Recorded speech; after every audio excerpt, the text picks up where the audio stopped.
গল্পের শুরুতে আমরা একটি ছোট্ট ছাগল ছেলেকে দেখতে পাই। ছেলেটির নাম হচ্ছে উইল হ্যারিস।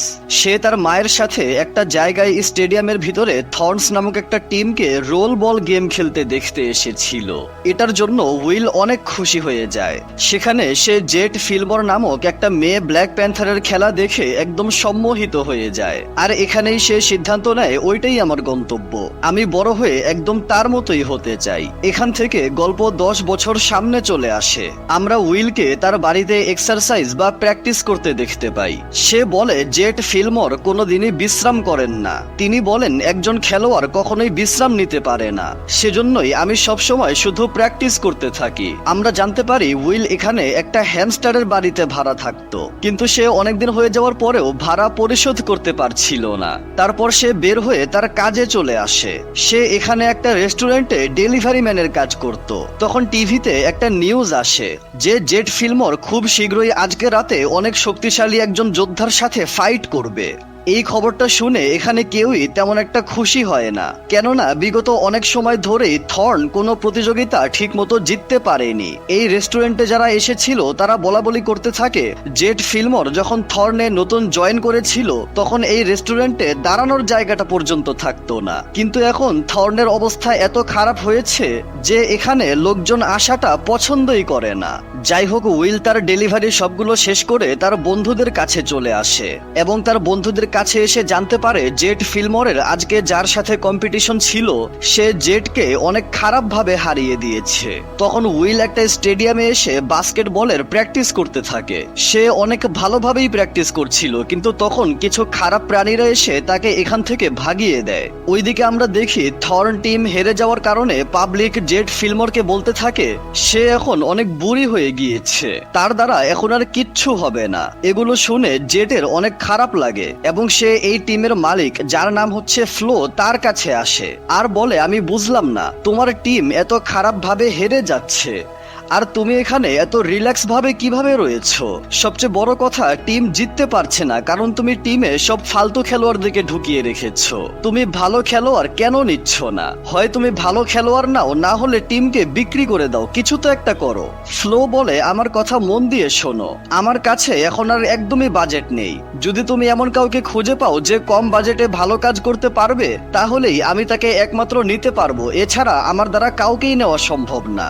ওইদিকে আমরা দেখি উইল রাতের বেলা যখন তার বাড়িতে ফিরে আসে তখন বাড়ির মালিক এই হ্যামস্টার তাকে বলে তুমি আমার ভাড়া কবে দিবে? আমার বাচ্চা কাচ্চা অনেক বেশি, সেজন্য আমার টাকার প্রয়োজন। তুমি যদি আগামীকালকের মধ্যে আমাকে বাসা ভাড়া দিতে না পারো তাহলে তোমার বাসা ছাড়তে হবে আর আমাকে তোমার জায়গায় অন্য কাউকে ভাড়া দিতে হবে। তখন আমরা এই হ্যামস্টারের অনেকগুলো বাচ্চা দেখতে পাই। এটা দেখে উইল নিজেও অবাক হয়ে যায়। এগুলো শুনে উইল মন খারাপ করে তার রুমে চলে আসে আর তখন আমরা জানতে পারি উইলের মা অনেক আগেই মারা গিয়েছে আর তখন থেকেই উইল একা একাই বসবাস করছে। পরের দিন সকালে উইল তার সবচেয়ে পছন্দের দামি একটা জুতা বিক্রি করে তার বাসা ভাড়ার ব্যবস্থা করে আর জুতা বিক্রির টাকা নিয়ে সেখান থেকে গতকালকে যেই প্লেয়ার জেট ফিলমরকে হারিয়ে দিয়েছিল তার একটা ছোট্ট ফাইট দেখতে চলে আসে। তারা দেখতে পায় ওই প্লেয়ার অনেক অসাধারণ ভাবে খেলতে পারে।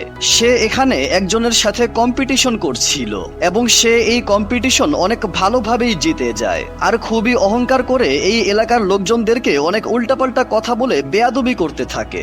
সে এখানকার লোকজনদেরকে অনেক অপমান করতে থাকে, সে অনেক অহংকার করতে থাকে। এটা দেখে উইল প্রচন্ড রাগান্বিত হয়ে যায় আর বলে আমি তোমার সাথে ফাইট করব, আমি তোমাকে হারাবো, তোমার অহংকার আমি একদম মাটিতে মিশিয়ে দেব। ওই প্লেয়ার উইলকে একদম পাত্তাই দেয় না, উল্টো আরো হাসাহাসি করে বলতে থাকে এখানকার লোকেরা এতই দুর্বল যে আমার সাথে ফাইট করার জন্য একটা ছাগলকে পাঠিয়ে দিয়েছে। তখন উইল বলে যদি আমি তোমাকে টাকা দেই তাহলেও কি তুমি খেলবে না? টাকা দেখে ওই প্লেয়ার তার সাথে খেলার জন্য রাজি হয়ে যায়। প্রথমে উইল অনেক ভালোভাবে তাকে টক্কর দিতে থাকে, সেখানে সবাই ওই প্লেয়ারকে নিয়ে হাসাহাসি করতে শুরু করে যে তুমি একটা ছাগলের সাথেই লড়াই করতে পারছো না। তখন লাইভ চলছিল এবং লাইভেও তাকে নিয়ে অনেক হাসাহাসি করা হচ্ছিল।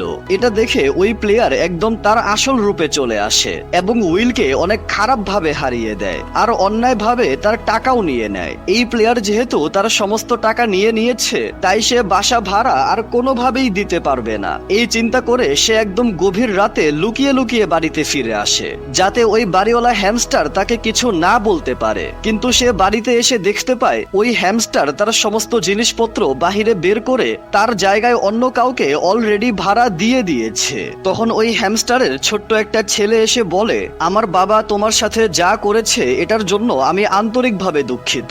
তোমার স্বপ্ন যখন পূরণ হবে তখন আমি তোমাকে টিভিতে অবশ্যই দেখব। তখন উইল মন খারাপ করে সেখান থেকে তার বন্ধুদের কাছে চলে আসে এবং সে দেখতে পায় সে আজকে ওই প্লেয়ারের সাথে যেই খেলাটা খেলেছিল তার বন্ধুরা মিলে ওইটার একটা ভিডিও তৈরি করেছে। তারা এই বক্কর চক্কর ভিডিও তৈরি করে এটাকে সোশ্যাল মিডিয়ায় আপলোড করে দেয়। পরের দিন সকালে উইন যখন তার কাজে যাওয়ার জন্য বের হয় তখন রাস্তায় সবাই তার ছবি তুলতে শুরু করে এবং তার সাথে হাই হ্যালো করতে থাকে। সে বুঝতেই পারে না সবাই তার সাথে এত ভালো ব্যবহার কেন করছে। তারপর সে যখন তার কাজে আসে তখন বাহিরে একটা বড় লাল গাড়ি দেখতে পায় আর ভিতরে গিয়ে দেখে থর্ন টিমের মালিক তার সাথে দেখা করতে এসেছে। তখন টিমের মালিক ফ্লো তাকে বলে, আমি এখানে তোমার সঙ্গেই দেখা করতে এসেছি। তুমি তো ভালোভাবেই জানো আমাদের টিমটা ইদানিং অনেক খারাপ হয়ে গিয়েছে। আমরা খুবই ভালো ও দক্ষ একজন প্লেয়ার খুঁজছি আর আমি সোশ্যাল মিডিয়ায় তোমার ভিডিও দেখেছি। আর এই মুহূর্তে উইল জানতে পারে গতকালকের তার ভিডিওটা ভাইরাল হয়ে গিয়েছে, সেজন্যই আজকে সবাই তাকে একজন সেলিব্রিটি মনে করছে। যাই হোক, ফ্লো বলে, তোমার ভিডিওটা আমাকে অনেক ইমপ্রেস করেছে। আমার মনে হচ্ছে তুমি অনেক ভালো কিছু একটা করবে, সেজন্য আমি তোমাকে ভরসা করছি আর আমার টিমে তোমাকে নতুন একজন খেলোয়াড় হিসেবে যোগ করছি। এটা বলে সে এগ্রিমেন্ট পেপার তার সামনে এগিয়ে দেয়। উইল এটা দেখে একদম বিশ্বাসই করতে পারছিল না। সে খুশির ঠেলায় কি করবে কিছুই বুঝতে না পেরে তাড়াহুড়ো করে ওই কাগজে সাইন করে থর্ন টিমের একজন মেম্বার হয়ে যায়। সবাই তাকে অনেক ভালো ভালো কথা বলতে থাকে। ওইদিকে আমরা দেখি জেট তার বাড়িতে ঘুম থেকে উঠে টিভি অন করে আর টিভিতে শুনতে পায় যে ফ্লো তাদের টিমে নতুন একজন মেম্বারকে অ্যাড করেছে। সে অনেক এক্সাইটেড হয়ে যায়। সে ভাবে হয়তো কোনো ক্রোকোডাইল বা কোনো গরিলা হবে, কিন্তু সে যখন জানতে পারে সে একটা ছাগলের সাথে খেলবে তখন সে প্রচন্ড রাগান্বিত হয়ে যায় আর তার গাড়িতে করে সোজা ফ্লোয়ের অফিসে চলে আসে আর বলতে থাকে, তুমি একটা ছাগলকে কিভাবে টিমে অ্যাড করতে পারো? একটা ছাগল যদি আমার সাথে খেলে তাহলে টিমের মান ইজ্জত কিছুই থাকবে না। তখন সে দেখতে পায় উইল সেখানেই উপস্থিত রয়েছে। জেট বলে, আমি তাকে এখানেই ঠিকভাবে দেখতে পারছি না, তাহলে আমি তাকে গ্রাউন্ডে খেলার সময় কিভাবে দেখব? তখন ফ্লো বলতে থাকে, তুমি আমার চালাকিটা এখনো বুঝতে পারোনি। আমি এই ছাগলটাকে আমাদের টিমে এজন্যই অ্যাড করেছি কারণ এতে আমরা সম্পূর্ণ ট্রেন্ডিং এ চলে এসেছি। সবাই ইতিহাসে প্রথম এত ছোট একটা প্রাণীকে থর্নের টিমে খেলার জন্য দেখতে অনেক আগ্রহী। তুমি এই ছাগলটাকে খেলায় নেও বা না নেও এতে আমার কোনো সমস্যা নেই, এটা তোমার ব্যাপার, কিন্তু এর জন্য আমাদের ফ্রিতে অনেক প্রমোশন হয়ে গিয়েছে। তাই তুমি মাথা ঠান্ডা করো আর তোমরা দুইজন এখন পরিচিত হও। মিডিয়া তোমাদের দুইজনকে একসঙ্গে দেখার জন্য অনেক অপেক্ষা করছে। তখন জেট আর উইল মিডিয়ার সামনে চলে আসে। মিডিয়ারা তাদেরকে অনেক রকম প্রশ্ন করতে থাকে আর তারা এখান থেকে প্রশ্ন উত্তর পর্ব শেষ করে এখান থেকে বের হয়ে যায়। তখন একজন কোচ উইলকে থর্নের লকার রুমে নিয়ে আসে এবং সেখানে উইল তার জার্সিটা পরে অনেক খুশি হয়ে যায়। তারপর সে থর্নের বাকি টিম মেম্বারদের সাথে দেখা করতে চলে আসে। তারপরে আমরা দেখি গ্রাউন্ডে অনেকগুলো দর্শকদের সামনে একটা গেম শুরু হয়ে যায়। সবাই নিজের মতো করে ওই গেম খেলতে শুরু করে, কিন্তু তারা উইলকে খেলার জন্য একটা সুযোগও দেয় না। যাই হোক, আজকের রাউন্ড শেষ হলে বিকেলের দিক দিয়ে জেট যখন খেলার প্র্যাকটিস করতে আসে তখন সেখানে উইল চলে আসে। জেট বলে, তুমি এখানে কি করতে এসেছো? উইল বলে, আমি শুধু আপনার কাছ থেকে একটা সুযোগ চাই, আর কিছু না। তারপর তারা দুইজন একসাথে বল থ্রো করার একে অপরের সাথে একটা কম্পিটিশন করতে থাকে। যাই হোক, পরের দৃশ্যে আমরা দেখি তারা একটা প্রাইভেট জেটে করে পরবর্তী রাউন্ড খেলার জন্য অন্য একটা জায়গায় চলে আসে।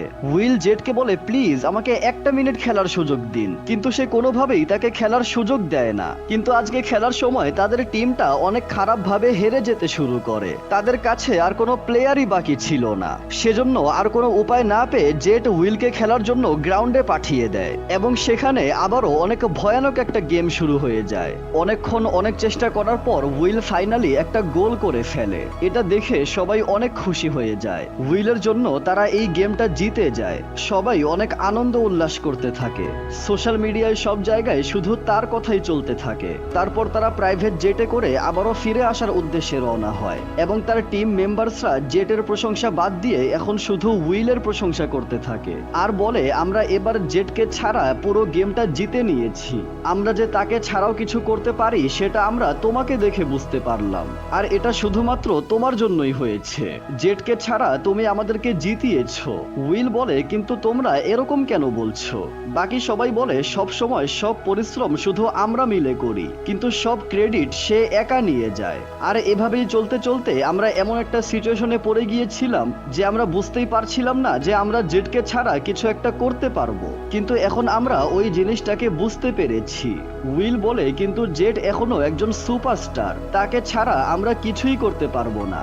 বাকি সবাই বলে, সে এখন আগের মতো ভালো খেলতে পারে না, সে অনেকটা বুড়ো হয়ে গিয়েছে, তার এখন রিটায়ারমেন্টে চলে যাওয়া উচিত। তারা যখন এভাবে কথা বলছিল তখন তাদেরকে টিমের মালিক ফ্লো কল করে আর বলে, আগামীকালকে জেটকে একটা অ্যাড শুট করতে হবে, আর ওই শুটিং এ জেটের সাথে তোমরা সবাইও থাকবে। এটা শুনে জেট একটু মন খারাপ করে, কারণ এর আগের বার সবসময় সে একা অ্যাড শুট করত, কিন্তু আজকে তাকে সবার সাথে শুট করতে হবে। যাই হোক, পরের দিন যখন অ্যাড শুট হচ্ছিল তখন ওই অ্যাডের স্ক্রিপ্ট অনুযায়ী তাদের সবাইকে মিলে তাদের নতুন মেম্বার অর্থাৎ উইলকে একজন হিরো হিসেবে দেখাতে হবে। এরকমটা দেখাতে হবে যেন সে জেটকেও টপকে উপরে চলে গিয়েছে। কিন্তু শুটিং এর সময় জেট উইলকে একজন হিরো হিসেবে কোনোভাবেই মানতে পারছিল না। সে শুধু এটাই বলছিল যে আমি এখনো সুস্থ আছি, তাহলে আমার জায়গায় ওকে হিরো কেন বানানো হচ্ছে? এটা নিয়ে সে অনেক ঝামেলা করতে থাকে। সে বারবার শুটিং কাট করতে থাকে। তখন উইল বলে, আমাকে নিয়ে তোমার সমস্যা কি? জেট বলে, তুমি কে? তুমি এই মাত্র টিমে জয়েন করেছো, আর এখনই তুমি নিজেকে অনেক বড় কিছু একটা মনে করছো, তাই না? তুমি কে? তোমার পরিচয় কি? এটা শুনে উইল একটু রেগে গিয়ে বলে, আমি হচ্ছি সে যে তোমার পরে গ্রাউন্ডে নেমেছিল আর টিমকে জিতিয়ে দিয়েছে, আর সেটাও তোমার সাহায্য ছাড়া। এটা শুনে কথাটা জেটের একদম ইগোতে লেগে যায়, তাই সে এই অ্যাড থেকে নিজেকে বাদ দিয়ে সেখান থেকে চলে যায়। উইল তার পিছনে এসে বলতে থাকে, সরি, আমি ভুলবশত ওইটা বলে ফেলেছি, আমার কথায় তুমি ভুল কিছু মনে করো না। তখন আশেপাশের পাবলিক জেটকে চারদিক দিয়ে ঘিরে ধরে বলে, আপনি এখন খেলা কেন জিততে পারছেন না? আপনার জায়গায় একটা ছাগলকে কেন খেলতে হচ্ছে? আপনি কি টিম থেকে অবসর নিয়ে নিচ্ছেন? এরকম অনেক প্রশ্ন করতে থাকে আর তাকে ঘিরে ধরতে থাকে। তখন উইল তাকে নিয়ে সেখান থেকে দৌড়ে একটা গোপন রাস্তার মাধ্যমে কোনো মতে একটা ট্রেনে ঢুকে পড়ে। জেট বলে, তোমার সাথে এভাবে দৌড়ে আমার অনেক ভালো লাগলো, মানে আমি অনেক মজা পেয়েছি। যাই হোক, তারপর তারা ট্রেনে করে উইল যেই রেস্টুরেন্টে কাজ করত জেটকে নিয়ে সেখানে নিয়ে আসে। সেখানে উপস্থিত সবাই জেটকে দেখে অনেক অবাক হয়ে যায়। তখন জেট রেস্টুরেন্টের দেওয়ালে তার অনেকগুলো স্মৃতিময় জিনিস দেখতে পায়, যেমন তার অনেক পুরাতন ছবি আর তার হাই স্কুলের জার্সি, এরকম অনেক কিছুই দেখতে পায়। আর বুঝতে পারে এখানে সবাই থর্নের অনেক বড় ভক্ত। এখানে কথায় কথায় জেট বলে, একটা সময় আমি একদিন অনেক অসুস্থ ছিলাম, আর ওই অসুস্থতার কারণে আমি একটা খেলা ভালোভাবে খেলতে পারিনি, আর এটার জন্যই ওই গেমটা আমি হেরে গিয়েছিলাম। আর তারপর থেকেই থর্নের ডাউনফল শুরু হয়েছে, মানুষেরা আমাদেরকে নেগেটিভ চোখে দেখতে শুরু করেছে। যাই হোক, এভাবে কথা বলে উইল আর জেট তারা দুইজনই বাহিরে এসে বসে। জেট বলে, তোমাকে তো এখানে সবাই অনেক ভালোভাবে চিনে। উইল বলে, আসলে আমার মায়ের জন্যই আমি এখানে এত পরিচিত।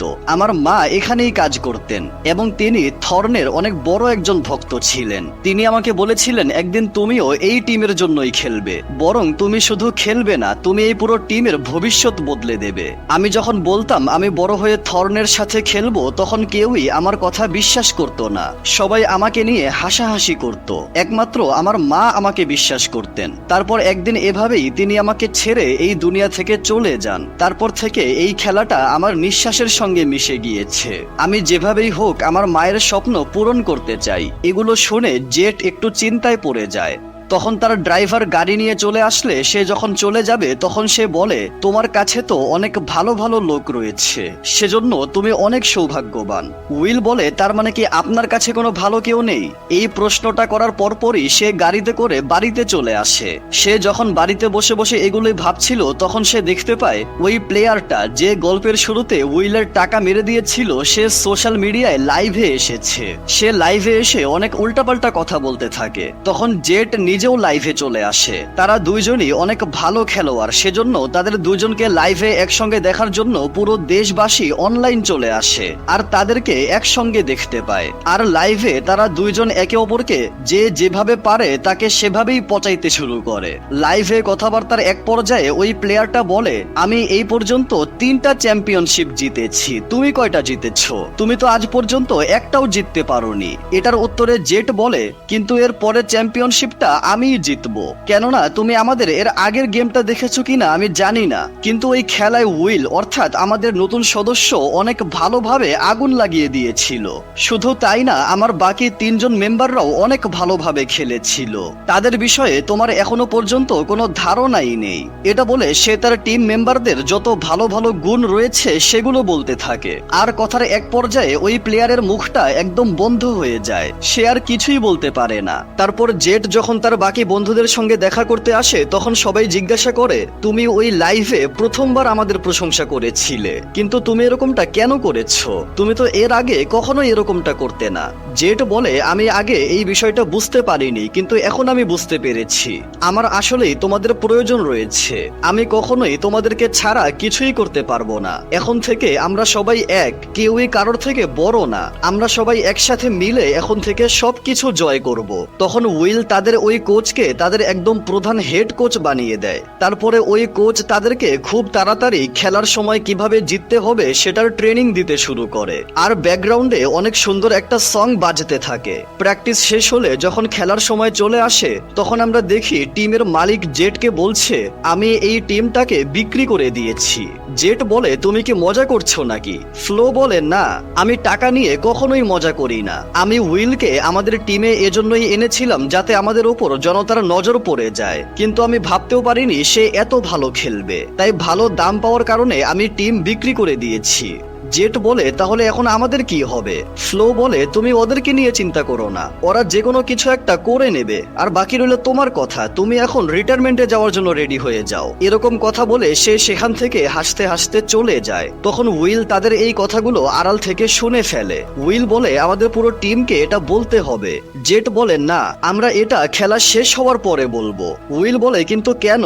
আমরা সবাই ডিসাইড করেছিলাম আমরা একসঙ্গে সবকিছু করব, তাই আমাদের ওদেরকে এখনই বলা উচিত। জেট বলে, টিমের ক্যাপ্টেন হচ্ছে আমি যা বলবো তোমাকে তাই শুনতে হবে। যদি আমরা এখনই ওদেরকে সবকিছু বলে দেই তাহলে তারা সমস্ত মনোবল হারিয়ে ফেলবে। তারপর তারা যখন খেলা শুরু করে তখন প্রথম রাউন্ডে তারা অনেক ভালোভাবেই খেলতে পারে, কিন্তু তারপর ধীরে ধীরে তারা গেমটা হারতে শুরু করে। আর তখনই উইল সবাইকে বলে দেয় যে আমাদের টিমটা বিক্রি হয়ে গিয়েছে, আমরা এখন আর টিমের অংশ নই। এটা শুনে সবাই অনেক কষ্ট পায়, আর জেট খুবই রাগান্বিত হয়ে অনেক ভয়ানকভাবে খেলতে শুরু করে। আর এভাবে অনেক ভয়ানকভাবে খেলার পর তারা ফাইনালি এই ম্যাচ জিতে ফাইনালে পৌঁছে যায়। কিন্তু এত কিছু হওয়ার পরেও উইল ও বাকি সবাই জেডকে একা রেখে সেখান থেকে চলে যায়, কেননা তারা সবাই সিদ্ধান্ত নিয়েছিল তারা সবাই মিলে কিছু একটা করবে। কিন্তু জেড তাদেরকে কোনো কিছু করতে না দিয়ে নিজেই সবকিছু করে ফেলেছে, এমনকি সে তার বন্ধুদেরকে আঘাতও করে ফেলেছে।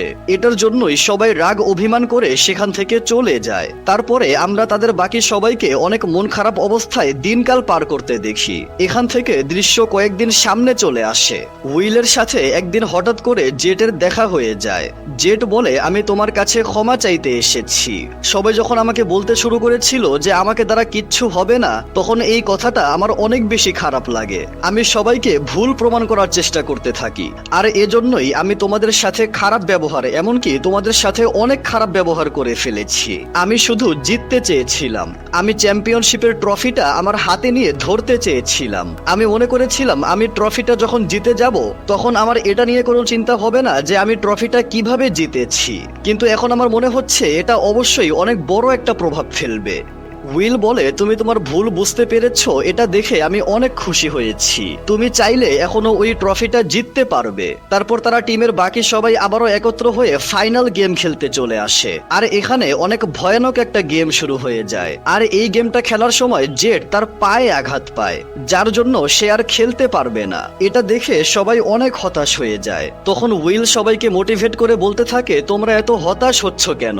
আমার মা আমাকে সবসময় বলতো তুমি বাবা সবসময় সময় বড় স্বপ্ন দেখবে, পূরণ হওয়া না হওয়া এটা পরের ব্যাপার, কিন্তু তুমি তোমার দিক দিয়ে সর্বোচ্চ চেষ্টা করবে। আমাদের একটাই স্বপ্ন, আর পুরো দেশবাসীও আমাদের থেকে এটাই আশা করছে যে আমরা যেন চ্যাম্পিয়নশিপের ট্রফিটা নিয়ে আসি। আমাদের এই স্বপ্নটা আমাদের অবশ্যই পূরণ করতে হবে। আমাদের এমনভাবে খেলতে হবে যেন খেলাটাও আমাদেরকে দেখে গর্বিত অনুভব করে, তারপর তারা আবারও তাদের সমস্ত শক্তি দিয়ে খেলতে শুরু করে। এভাবে অনেকক্ষণ খেলার পর তারা জিততে শুরু করে, আর তখন বিরোধী টিম অনেক ফাউল করে তাদেরকে পিছনে ফেলার চেষ্টা করতে থাকে। এটা দেখে জেট তার অসুস্থ শরীর নিয়েও আবারও খেলতে চলে আসে। আরো অনেকক্ষণ আরো হাড় ভাঙ্গা পরিশ্রম করে চেষ্টা করার পর তারা ফাইনালি চ্যাম্পিয়নশিপ জিতে যায়। তারা সহ পুরো দেশবাসী অনেক খুশি হয়ে যায়। আর ট্রফি নেওয়ার পর জেট ফাইনালি তার সমস্ত অহংকার ভুলে পুরো অডিয়েন্সের সামনে উইলকে কথা বলতে বলে। উইল বলে, আমি যখন জেটকে খেলতে দেখেছিলাম তখন আমি ছোট্ট একটা বাচ্চা ছিলাম, আর তখন আমি আমার মাকে বলেছিলাম আমি বড় হয়ে একদম তার মতো হতে চাই, আর আজকে আমার এই স্বপ্নটা পূরণ হয়েছে। আমার কেন জানি মনে হতো আমার মা আগে থেকেই জানতেন যে আমার সঙ্গে কি হতে চলেছে। তিনি জানতেন যে তিনি আমার সঙ্গে না থাকলেও এই পুরো শহরটা আমার সঙ্গে অবশ্যই থাকবে, আর এরকমটা আসলেই হয়েছে। আপনারা আজীবন আমার সাথে ছিলেন, আর আশা করি ভবিষ্যতেও আমাদের সাথেই থাকবেন। উইলের কথাগুলো শুনে সবাই অনেক খুশি হয়ে যায়, আর এটার সাথেই এই গল্পটা এখানেই শেষ হয়ে যায়।